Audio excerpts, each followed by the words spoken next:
প্রিয় শিক্ষার্থীরা, তোমরা সবাই কেমন আছো?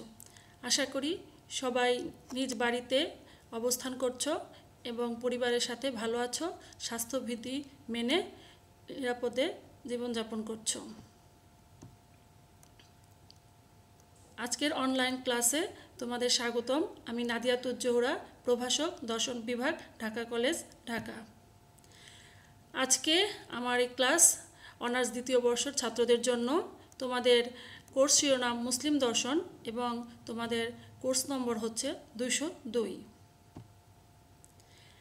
আজকে তোমাদের দ্বিতীয় বর্ষের ছাত্রদের জন্য আমি যে আলোচনাটা করব সেটা হচ্ছে আল ফারাবির দর্শন, মুসলিম দার্শনিক আল ফারাবি। তো আল ফারাবি সম্পর্কে আমরা এখন বিস্তারিত আলোচনা করব। ইসলামী রাষ্ট্র দর্শনের ইতিহাসে যে কয়জন মহান জ্ঞান সাধক প্রাচ্যের সেরা দার্শনিক রূপে খ্যাতি লাভ করেছিলেন, আল ফারাবি তাদের মধ্যে অন্যতম। শুধু তাই নয়, ইসলামী দর্শন, ধর্মতত্ত্ব, অধিবিদ্যা, বিজ্ঞান ও চিকিৎসা শাস্ত্রেও আল ফারাবির অসামান্য জ্ঞানের জন্য এরিস্টটলের পরেই তার স্থান। তিনি একজন প্রখ্যাত মুসলিম দার্শনিক, বিজ্ঞানী, মহাবিশ্বতত্ত্ববিদ, যুক্তিবিদ, সুরকার ছিলেন। আল ফারাবি প্রথম ইসলামী বিশ্বকোষ ও মুসলিম তর্কশাস্ত্র রচনা করেন। প্লেটো ও এরিস্টটলের দর্শনের ওপর তিনি অনেক বেশি আলোচনা করেছেন। প্লেটোর রিপাবলিকের মতো তিনিও একটি আদর্শ রাষ্ট্রের কল্পনা করেছেন তার আদর্শ নগর নামক একটি গ্রন্থে। তিনি স্রষ্টার সর্বাধিপত্য স্বীকার করার পাশাপাশি সৃষ্টিকেও শাশ্বত বলে মনে করেন। তিনি স্রষ্টাকেও যেমন স্বীকার করেন, স্রষ্টার সৃষ্টিকেও তিনি শাশ্বত বলে মনে করেন। তিনি এরিস্টটলের যুক্তিবিদ্যার একজন মৌলিক ব্যাখ্যাকার হওয়ার কারণে তাকে মুসলিম দর্শনের দ্বিতীয় শিক্ষক বা মুআল্লিম আল সানি বলা হয়। এবার আমরা আল ফারাবির সম্পর্কে তার পরিচিতিটা একটু বিস্তারিতভাবে জেনে নিই। তার পুরো নাম হচ্ছে আবু নসর মোহাম্মদ বিন মোহাম্মদ আল ফারাবি। তাকে উপাধি দেওয়া হয়েছে দ্বিতীয় শিক্ষক হিসেবে। তার জন্ম 870 খ্রিস্টাব্দে, মতান্তরে 872 খ্রিস্টাব্দে তুর্কিস্তানের ফারাব শহরের নিকটবর্তী আল ওয়াসিজ নামক একটি গ্রামে। তার মৃত্যু দামেস্ক শহরে 950 খ্রিস্টাব্দে, মতান্তরে 956 খ্রিস্টাব্দে। তিনি পার্সিয়ান বা তুর্কি জাতিভুক্ত ছিলেন। তার যুগকে আমরা একটু আগেই বলেছি ইসলামের যুগ বা ইসলামের স্বর্ণযুগ বলা হয়। তা আল ফারাবির যেসব বিষয়ে সবচেয়ে বেশি আগ্রহ ছিল সেটা অধিবিদ্যা, রাজনৈতিক দর্শন, যুক্তি, সঙ্গীত, বিজ্ঞান, নীতিশাস্ত্র, জ্ঞানতত্ত্ব ইত্যাদি। আল ফারাবির যে লক্ষণীয় কাজগুলো অর্থাৎ তিনি তার যে বিভিন্ন গ্রন্থ সেগুলো হচ্ছে কিতাব আল মুসিকি আল কাবির অর্থাৎ সঙ্গীতের মহান বই, আরা আহল আল মাদিনা আল ফাদিলা, এটি তার একটি বিখ্যাত গ্রন্থ যার হচ্ছে পবিত্র শহর। এছাড়াও তিনি কিতাব ইসা আল উলুম অর্থাৎ জ্ঞানের পরিচিতি নামে একটি বই লিখেন, কিতাব ইসা আল ইকাআত অর্থাৎ ছন্দের শ্রেণীবিভাগ। এগুলো তার গুরুত্বপূর্ণ কিছু কর্ম। আল ফারাবি যাদের দ্বারা প্রভাবিত হয়েছিলেন তারা হচ্ছেন এরিস্টটল, প্লেটো, পরিফিরি, টলেমি, আলকিন্দি। এখন আমরা আল ফারাবির শিক্ষা জীবন সম্পর্কে একটু ধারণা নিই। আল ফারাবি তার জন্মস্থান ফারাবে প্রাথমিক শিক্ষা গ্রহণ করেন। এরপর তিনি উচ্চশিক্ষার জন্য বাগদাদে গমন করেন এবং সেখানে বিভিন্ন গুণী জ্ঞানী পণ্ডিতদের অধীনে শিক্ষা গ্রহণ করে তিনি বিভিন্ন জ্ঞানের অধিকারী হয়ে ওঠেন। তিনি বাগদাদে যুক্তিবিদ্যা এবং দর্শন বিষয়ে পড়ালেখা করেন। বাগদাদে অধ্যয়নকালে তিনি জ্ঞান জগতের বিভিন্ন শাখা, যা আমরা একটু আগেও বলেছি, গণিত, পদার্থবিদ্যা, রসায়ন, চিকিৎসা, বিজ্ঞান, জ্যোতিষশাস্ত্র, সঙ্গীত ইত্যাদি বিভিন্ন বিষয়ে তিনি পাণ্ডিত্য অর্জন করেছেন। আল ফারাবি সে সময় প্রচলিত প্রায় 70টি ভাষায় কথা বলতে পারতেন। তিনি ছিলেন এরিস্টটলের একজন ভক্ত। জ্ঞান জগতে তাকে এরিস্টটলের শ্রেষ্ঠ ব্যাখ্যাদানকারী হিসেবে অভিহিত করা হয়ে থাকে, কারণ তিনি এরিস্টটলের লিখনী কার্যসমূহের মর্মার্থ সঠিকভাবে অনুধাবন এবং ব্যাখ্যাদান করতে সক্ষম হন, আর যার কারণেই তাকে দ্বিতীয় শিক্ষক বলা হয় এবং এরিস্টটলকে প্রথম শিক্ষক বলা হয়। আমরা আল ফারাবির কর্মজীবন সম্পর্কে একটু ধারণা নিই। আল ফারাবি পেশাগতভাবে কী ছিলেন সেই বিষয়ে স্পষ্টভাবে কোনো ধারণা পাওয়া যায়নি।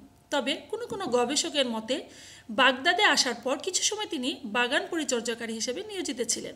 অন্য বর্ণনায় আবার জানা যায় শিক্ষা জীবনের পর তিনি প্রাথমিক অবস্থায় কাজী যা বিচারক হিসেবে কর্মরত ছিলেন। পরে তা ত্যাগ করে শিক্ষকতায় আত্মনিয়োগ করেন।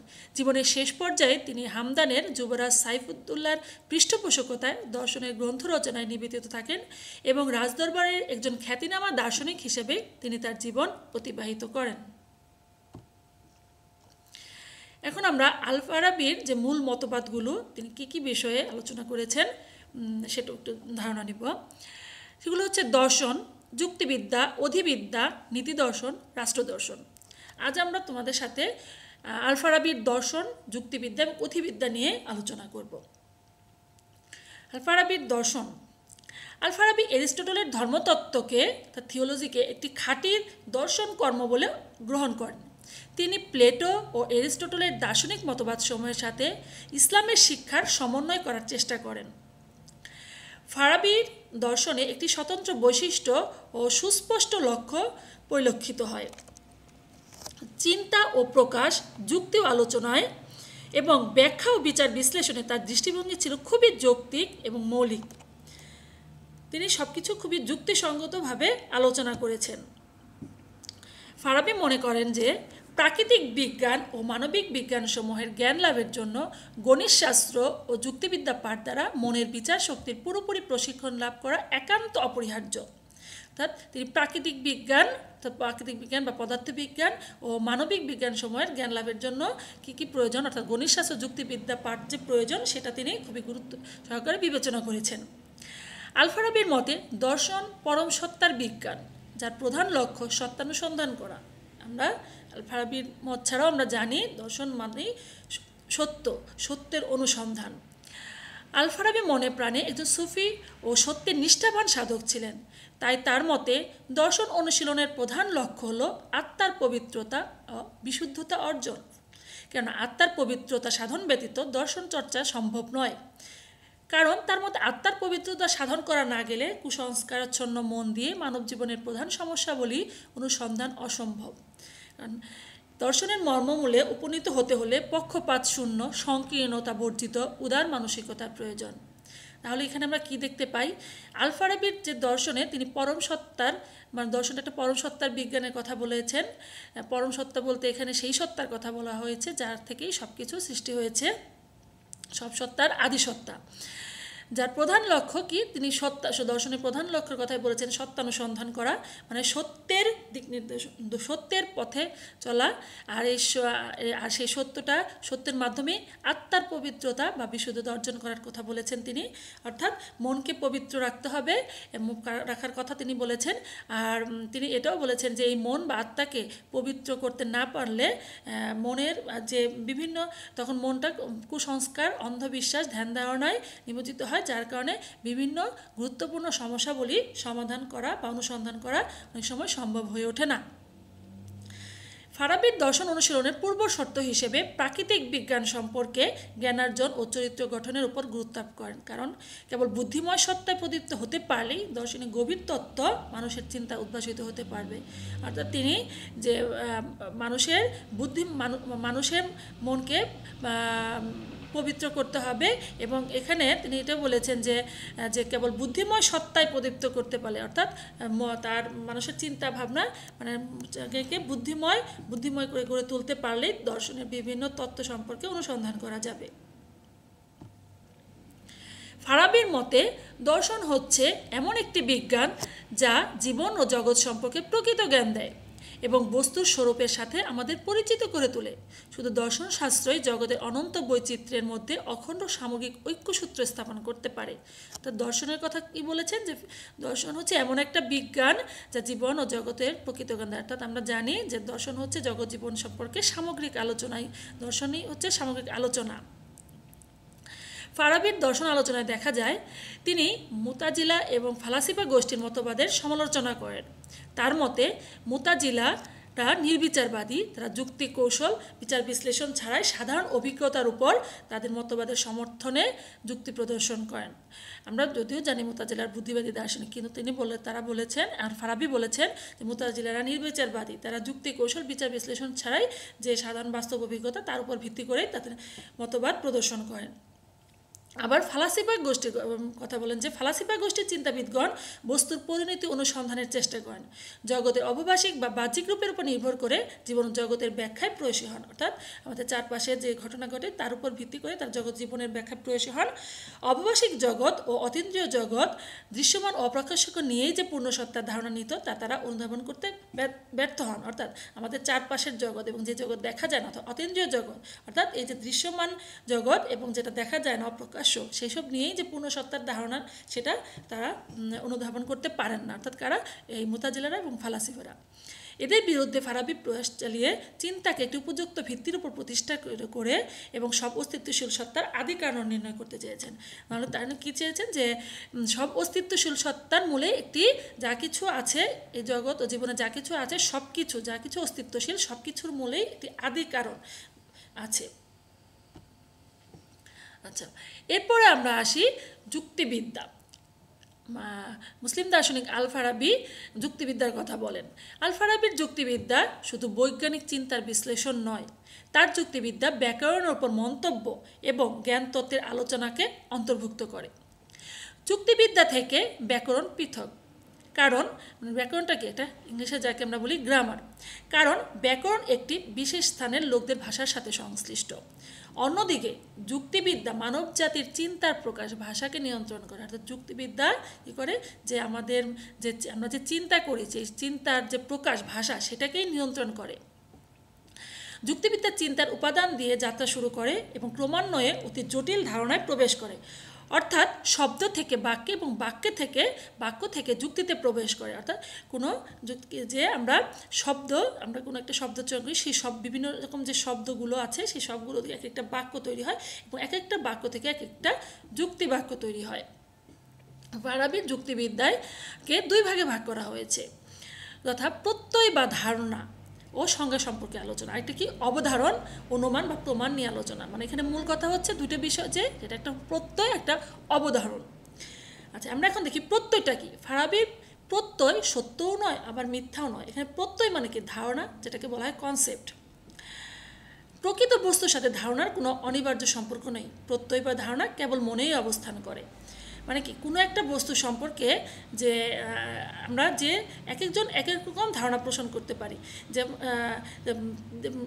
এক একভাবে আলোচনা করতে পারি, যে আমার কোনো একটা জিনিস দেখলাম, সেটা দেখে আমার মনে আমার মতো করে একটা ধারণা তৈরি হয়, তোমার মনে তোমার মতো করে একটা ধারণা তৈরি হতে পারে। আচ্ছা, প্রত্যয় আবার দুই প্রকার, যথা বস্তুর ইন্দ্রিয় প্রত্যক্ষণ থেকে জ্ঞাত হতে থাকে, একটা হচ্ছে কি মনের সহজাত ধারণা থেকে জ্ঞাত হতে থাকে। বস্তু ইন্দ্রিয় প্রত্যক্ষণ থেকে জ্ঞাত হয়ে থাকে যে বিষয়টা, সেগুলো কি, এই প্রত্যয়গুলো মনের সরলতম উপাদান, যা জ্ঞাতার মনে বস্তুর মানসিক প্রতিফলন। অর্থাৎ বস্তু ইন্দ্রিয় প্রত্যক্ষণ থেকে জ্ঞাত হয়ে থাকে কোনটা, যে আমরা আমাদের চারপাশের যে জগৎ, পরিভাষিক জগৎ, যে ইন্দ্রিয়, সেই আমরা চারপাশে আমরা পঞ্চ ইন্দ্রিয়ের মাধ্যমে যা দেখছি, সেগুলোর মাধ্যমে যে অবস্থান থেকে দেখছে তার মনে যে চিত্রটা প্রতিফলিত হয়, তার মনের যে মানসিক চিত্রটা প্রতিফলিত হয়, সেটি ইন্দ্রিয় প্রত্যক্ষণ থেকে জ্ঞাত হয়ে থাকে। আচ্ছা, আরেকটি যেটা হচ্ছে মনের সহজাত ধারণা, এই ধারণাগুলো কি জন্মের সময়ই স্রষ্টা মানুষের মনে গেঁথে দেন। ইন্দ্রিয় প্রত্যক্ষণের সাথে এগুলোর কোনো মিল নেই বলে ইন্দ্রিয়ের সাহায্যে এগুলোকে ব্যাখ্যা করা যায় না।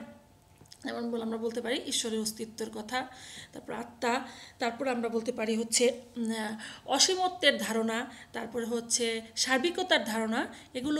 এগুলো হচ্ছে এক একটি মনের সহজাত ধারণা। মানুষের আত্মসচেতনতার মাধ্যমে সরাসরি এই ধারণা বা প্রত্যয় সম্পর্কে অবহিত হয়ে থাকে। অর্থাৎ আমরা সরাসরি এই মানে আমাদের যে আত্মা বা আত্মসচেতনের মাধ্যমে আমরা সরাসরি ভাবে এই ধারণা বা প্রত্যয় সম্পর্কে বা কনসেপ্ট সম্পর্কে অবহিত হয়ে থাকি। আচ্ছা, আরেকটা কি অবধারণ। আচ্ছা, অবধারণের কথা এখানে কি বলা হয়েছে? অবধারণ হচ্ছে প্রত্যয় বা ধারণার সংযোগকরণের ফলশ্রুতি।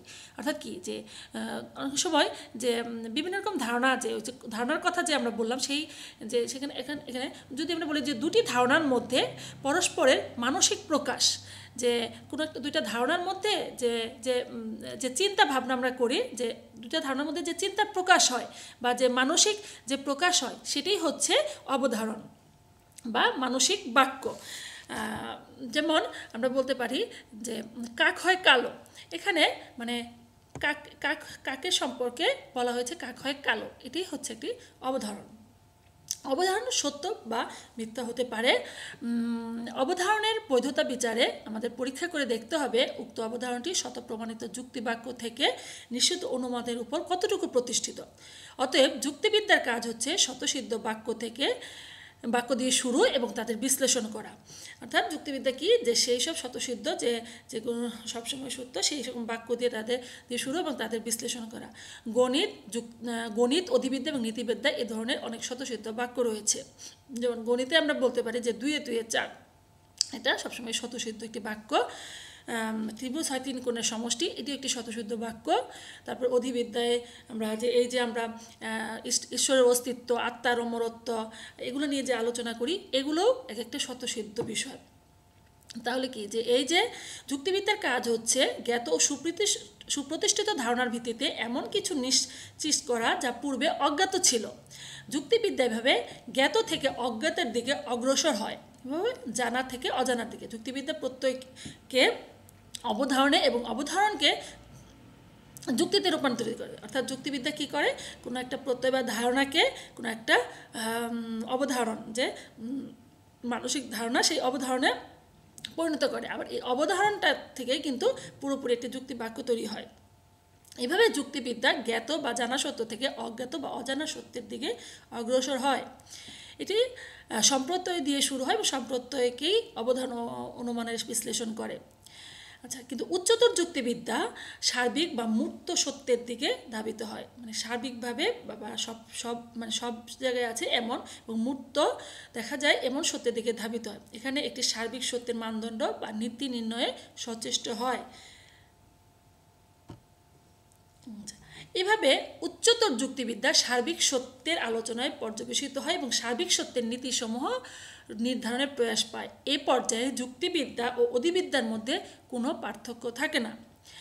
আল-ফারাবি যুক্তিবিদ্যার স্বতঃসিদ্ধ নিয়মগুলোর মধ্যে বিরোধবাধক নিয়মকে সর্বোচ্চ নিয়ম মনে করেন, কারণ এই নীতিটির মাধ্যমে একই সাথে কোনো যুক্তিবাক্যের সত্য মিথ্যা নির্ণয় করা যায়।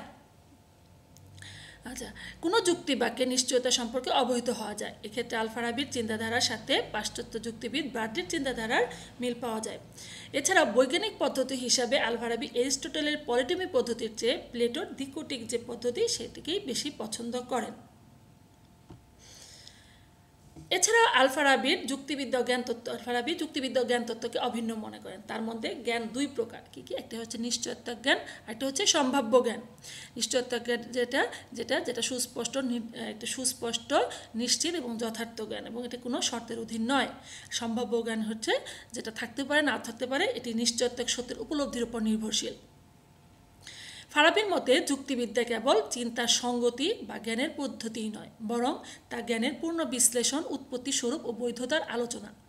যুক্তিবিদ্যা প্রত্যয় বা ধারণার ভিত্তি সম্পর্কে আলোচনা করে অবধারণের অন্তর্নিহিত সত্য উদ্ঘাটনের চেষ্টা করে। ফারাবির মতে এটি দর্শনে কেবল পরিপূরকই নয়, দর্শনে এক অপরিহার্য অংশ। কি, যুক্তিবিদ্যা দর্শনের শুধু পরিপূরক নয়, দর্শনের একটা অপরিহার্য অংশ বটে। এভাবে যুক্তিবিদ্যা দর্শনে পরিণত হয়। প্রকৃতপক্ষে দর্শন মূলত একটি উচ্চতর যুক্তিবিদ্যা। তাহলে কি, এখানে এই যে আমরা তাহলে কি, যে আল-ফারাবির দর্শনে আমরা প্রত্যয় সম্পর্কে ধারণা পেলাম, অবধারণ সম্পর্কে ধারণা পেলাম, এবং তিনি যুক্তিকে কীভাবে প্রকাশ করেছেন, অর্থাৎ তিনি যুক্তিবিদ্যা এবং দর্শনের সাথে কীভাবে একটি অপসারটির সাথে রিলেটেড, সেটা তিনি আলোচনা করলেন। এরপর আমরা আসি অধিবিদ্যায়। অধিবিদ্যাটা আল-ফারাবির একটা খুবই গুরুত্বপূর্ণ একটা অংশ। অধিবিদ্যা সম্পর্কিত আলোচনায় ফারাবির দর্শনের একটি বিরাট অংশ। এখানে আদিকাল ও বিশ্বজগৎ সম্পর্কে ধারণা এবং সত্তার অস্তিত্ব নিয়ে আলোচনা করা হয়। তাহলে কি এই যে আল ফারাবির অধিবিদ্যা অংশে কি বিষয় নিয়ে আলোচনা করা হয়, এখানে আদিকাল ও বিশ্বজগৎ, সেই আদিকাল ও বিশ্বজগৎ সম্পর্কে ধারণা এবং যে পরম সত্তা আছে সেই অস্তিত্ব নিয়ে আলোচনা করা হয়। ফারাবি সত্তাকে দুই ভাগে ভাগ করেছেন, একটি সম্ভাব্য সত্তা আর একটি অনিবার্য সত্তা। এছাড়া তৃতীয় কোনো সত্তার অস্তিত্ব নেই। আচ্ছা, প্রত্যেকটি সম্ভাব্য সত্তার মূলে একটি কারণ আছে যা থেকে তার উদ্ভব। প্রত্যেকটি সম্ভাব্য সত্তার মূলে একটি কারণ আছে যা থেকে এই সম্ভাব্য সত্তা এসেছে। এই কারণ নিজেও একটি পূর্ববর্তী কারণের ফল। এই কারণ শৃঙ্খল সীমাহীনভাবে চলতে থাকলে অনবস্থা দোষ ঘটে। এটাকে এড়ানোর জন্য একটি প্রথম বা আদি সত্তাকে স্বীকার করে নিতে হবে, যা স্বয়ম্ভূ এবং যার অস্তিত্ব অন্য কোনো কিছুর উপর নির্ভরশীল নয়। অর্থাৎ আমরা কি জানি যে প্রত্যেকটি কারণের পিছনেই কোনো না কোনো কারণ আছে। আচ্ছা, প্রত্যেকটি কারণের পিছনেই কোনো না কারণ আছে। এভাবে একটার পর একটার কারণ আরেকটি কারণ আরেকটি, এভাবে যখন আমরা দেখতে থাকি যে কারণের কারণ এভাবে চলতে থাকলে একটা অনবস্থা দোষ ঘটে। তাহলে কি সব কারণেরই একটা আদি কারণ থাকবে, একটা মূল কারণ থাকবে, এখানেই সে কথা বলা হয়েছে। আচ্ছা, এখন আমরা দেখি এই আদি সত্তাটা কেমন। এই আদি কারণই বিশ্বজগতের স্রষ্টা, যিনি অনিবার্য সত্তা, যার মধ্যে চিন্তা ও বস্তুর কর্তা ও কর্মের প্রভেদ লোপ পায় এবং এই আদি কারণে সত্য সত্তা এবং চিন্তা ও বস্তু একীভূত হয়। তাহলে কি আদি কারণে বিশ্বজগতের স্রষ্টা, এটা অনিবার্য সত্তা। আচ্ছা, এই সত্তা চিরন্তন, অপরিবর্তনীয়, শর্তহীন, অনদ্ভুত, স্বয়ংসম্পন্ন, একক, অদ্বিতীয় সত্তা, যা প্রমাণ সাপেক্ষ নয়। কি যে এটা চিরন্তন, সবসময় আছে, এটা কোনো পরিবর্তন নেই, এটা কোনো কোথা থেকে কোনো জায়গা থেকে উদ্বুদ্ধ হয়নি, এটা স্বয়ংসম্পূর্ণ। আচ্ছা, যার এবং এটা কোনো প্রমাণ সাপেক্ষ বিষয় নয়, বরং সমুদয় প্রমাণের এটি ভিত্তি।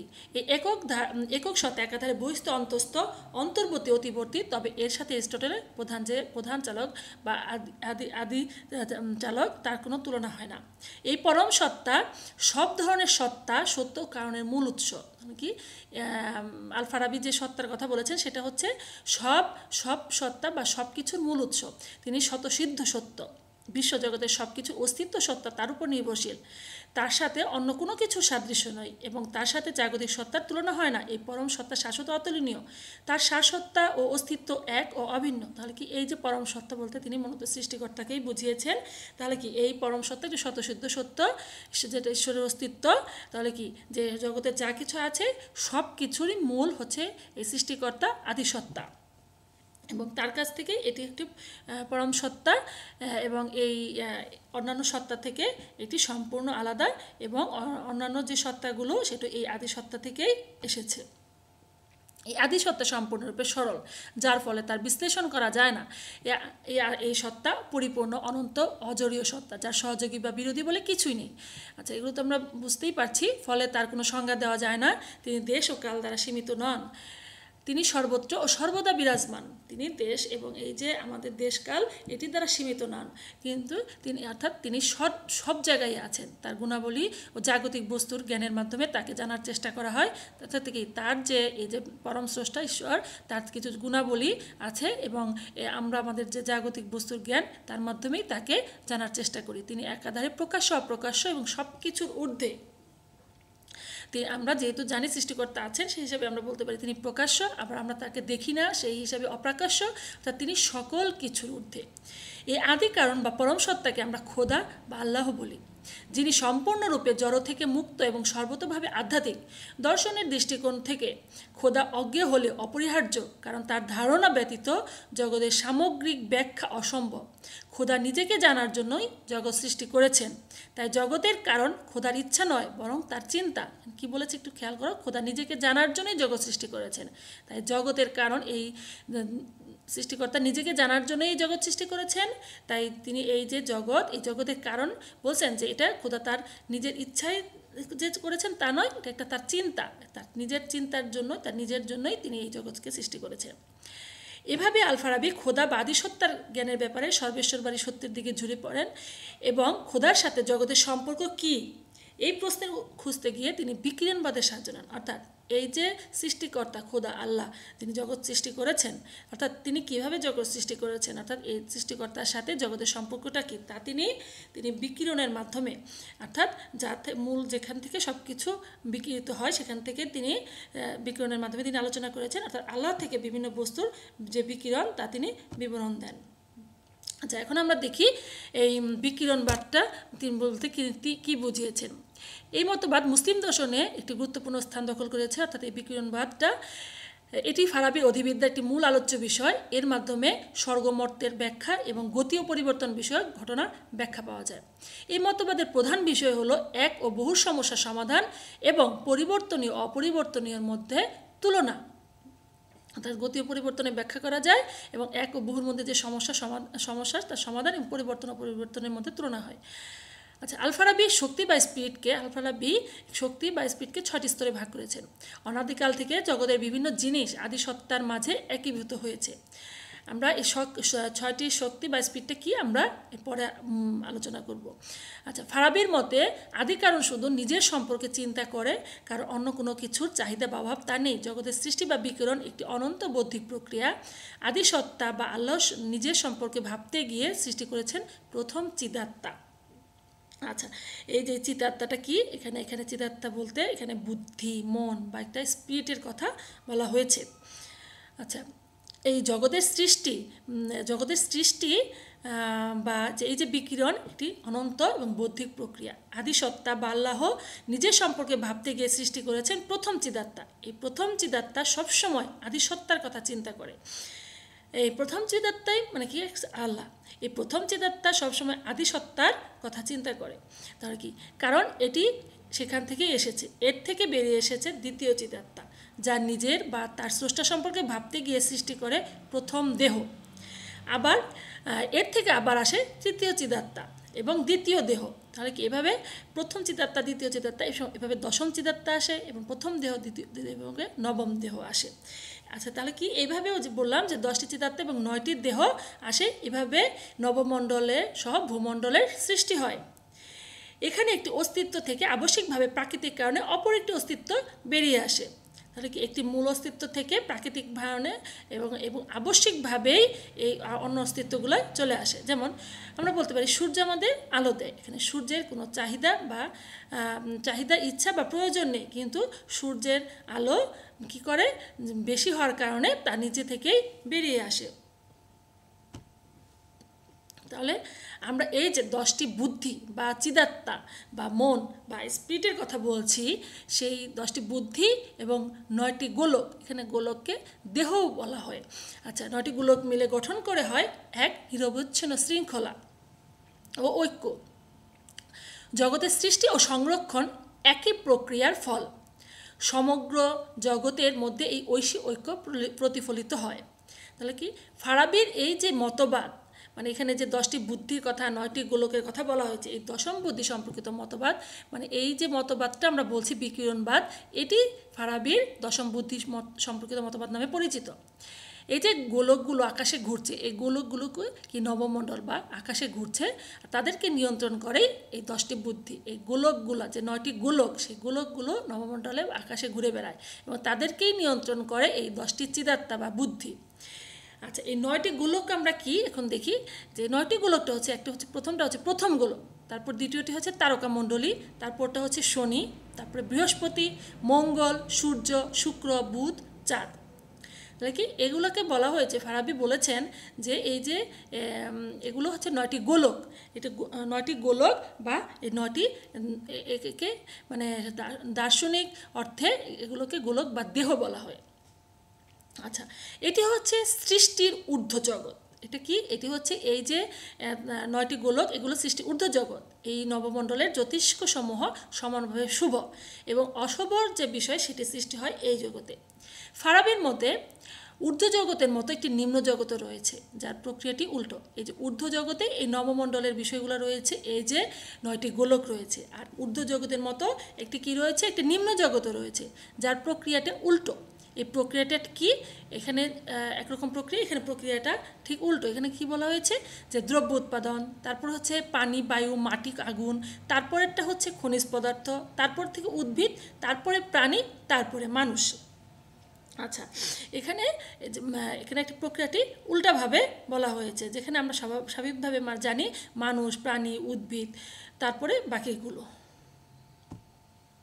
আচ্ছা আচ্ছা আল ফারাবির এই যে আমরা 10টি বুদ্ধি বা চিদাত্তা এই যে কথাগুলো বলছি, বা এই যে এটার সাথে সাথে যে 9টি গোলকের কথা বলছি আল ফারাবির, যেটি নবমণ্ডলে অবস্থিত, সেটি তিনি মানে এই যে মানে জ্যোতিষ্কমণ্ডলী বা সৌরজগতের বিষয়গুলা এখানে আল ফারাবির সৌরজগতের এই যে যে মডেলটার কথা আমরা যে বলেছি যে 9টি গোলকের কথা, সেইটা অনেকটাই টলেমির এই যে আমরা একটি মডেল দেখছি তার সাথে এখানে যে জিনিসটা আমরা দেখছি, চিত্রটা আমরা দেখছি, এটা হচ্ছে টলেমির একটি মডেল, তার সৌরজগৎ সম্পর্কে মডেল। তাহলে কি এই মডেলের সাথেই সামঞ্জস্যপূর্ণ ছিল, যা টলেমির ভূকেন্দ্রিক তত্ত্বেরই একটি পরিবর্তিত রূপ।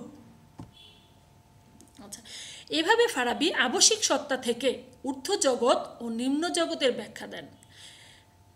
এই জগৎ দুটি যে শক্তি বা স্পিড থেকে এসেছে তা আবার 6টি স্তরে বিভক্ত। যে আমরা 6টি স্তরের কথা বলেছি, সেই 6টি স্তর হচ্ছে প্রথম সৃষ্টি শক্তি, দ্বিতীয় স্তরে সত্তা, তারপরে হচ্ছে প্রজ্ঞা বা পবিত্র শক্তি, তারপর আত্মা, আকার, তারপরেরটা হচ্ছে জড়ের অবস্থান, তারপরে জড়ের অবস্থান। তাহলে এই যে হচ্ছে 6টি স্তর। আচ্ছা, এরপরে যেটা বলেছে যে নবম এই 6টি স্তর আদিসত্তা থেকে প্রথম সৃষ্ট শক্তি আসে। আদিসত্তা থেকে, যে আদিসত্তা আমরা মূল সত্তা জানি যে আদিসত্তা, সেখান থেকেই প্রথম সৃষ্ট শক্তি আসে। এই প্রথম সৃষ্টি শক্তিকে আবার আল্লাহ বলা হয়। আর এবং এরপরে আসে দ্বিতীয় স্তরের সত্তা, যেটাকে এই নবমণ্ডলকে আলোড়িত করে। এভাবে 9টি গোলক আসে, যা দ্বিতীয় স্তরের সত্তা। তৃতীয় স্তরে রয়েছে প্রজ্ঞা বা যা স্বর্গমর্তের সেতুবন্ধন, এটি মানব জাতির মধ্যে সক্রিয়। চতুর্থ স্তরে রয়েছে আত্মা, যা মানুষের সংখ্যার অনুপাতে বর্ধিত হয়, যে যত মানুষ তত আত্মা। আর পঞ্চম স্তরে রয়েছে আকার, ষষ্ঠ স্তরে রয়েছে জড় অবস্থান। আর এইখানে এই জড়ের লাস্টে এসে আধ্যাত্মিক অস্তিত্বের অনুক্রমটা শেষ হয়ে যায়।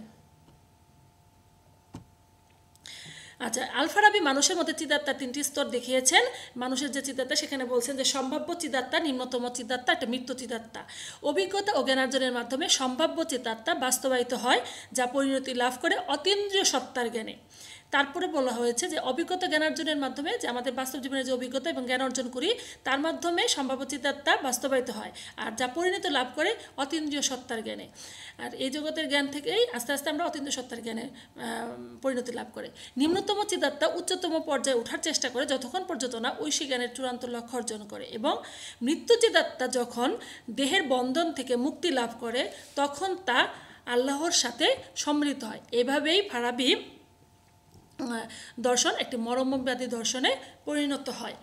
আচ্ছা, এতক্ষণ আমরা আল ফারাবির এই যে তার দর্শন দেখলাম, আর অর্থাৎ তার দর্শনের মধ্যেই এই আরও যে বিষয়গুলা, যে দর্শন ছাড়াও যুক্তিবিদ্যা, অধিবিদ্যা, এই বিষয়গুলো আমরা আলোচনা করলাম। দেখলাম যে মুসলিম দর্শনে আল ফারাবির অবদান অনেক বেশি। আর এই পুরা তার বিষয়টা থেকে আমরা এটাও বুঝতে পারলাম যে তিনি একটি মূল সত্তা বা আদি সত্তা, যিনি সৃষ্টিকর্তার কথা বলেছেন, এবং সেখান থেকেই এই যে আমাদের এই জগৎ এবং এই যে নবমণ্ডল এবং এই যে জগৎ, এই সব জগতের কথা তিনি আলোচনা করেছেন। আর সেটা তিনি যে আদিসত্তা বা পরম সত্তা থেকেই যাবতীয় কিছু সৃষ্টি হয়েছে, এবং এই যে সব কিছু এসেছে সেটা একটা বিকিরণের মাধ্যমে এসেছে, বা বিকিরণ বা নির্গমের মাধ্যমে এসেছে। আর এই নির্গমন মতবাদকে আবার ইমাম আল গাজ্জালি তার তাহফাত আল ফালাসিফা গ্রন্থে বিরোধিতা করেন, অর্থাৎ বা সমালোচনা করেন। আচ্ছা, যাই হোক, আমরা তখন আল ফারাবি সম্পর্কে কিছু ধারণা নিলাম। প্রিয় শিক্ষার্থীরা, আমি আশা করব যে মুসলিম দার্শনিক আল ফারাবি সম্পর্কে আমরা যে বিষয়গুলো জানলাম সেটা তোমরা বাসায় ভালো করে আর একটু ভালো করে পড়বে। আর এখান থেকে তোমাদের যে প্রশ্নটা বেশিরভাগ ক্ষেত্রে আসে সেটা হচ্ছে আল ফারাবির অনেক সময় আসে আল ফারাবির দর্শন, মুসলিম দর্শনে আল ফারাবির অবদান আলোচনা করো। অবদান আসলে আরও দুটো যে বিষয় আছে, তার নৈতিকতা এবং সমাজচিন্তা, সেটা আমরা পরে আলোচনা করব। পুরো বিষয়টা আসবে। আর যদি আসে যে তোমার অনেক সময় আল ফারাবির অধিবিদ্যা আলোচনা করো, এটা আসে, এবং এছাড়াও আসে আল ফারাবির যুক্তিবিদ্যা আলোচনা করো। তো এই বিষয়গুলো আসলে তোমরা বই থেকে আরও পড়াশোনা করবে, পড়ার পরে এবং আমার লেকচারটা ফলো করবে, তাহলে দেখা যায় তোমরা সুন্দর করে পরীক্ষায় লিখতে পারবে। তো আমরা সবশেষে আল ফারাবির একটি বিখ্যাত উক্তি দিয়ে আমার ক্লাস শেষ করব। সেটা হচ্ছে বৃক্ষের সার্থকতা যেমন ফল ধারণে, সেরকম নৈতিক গুণাবলী সার্থকতা পরম শান্তি লাভে। অতএব চরম ও পরম শান্তি লাভের একমাত্র পথ হচ্ছে ক্রমাগত সৎ জীবনযাপন করা। তাহলে আমরা প্রত্যেকেই সৎভাবে জীবনযাপন করব এবং আমাদের যে নৈতিক গুণাবলী, আমাদের চরিত্রকে ভালো রাখার চেষ্টা করব, আমাদের সেটাই আমাদের আশা। তো প্রিয় শিক্ষার্থীরা, আজকে এ পর্যন্তই। তোমরা বাসায় থাকবে, নিরাপদে থাকবে। আচ্ছা, এই আশায়। তো আল্লাহ হাফেজ।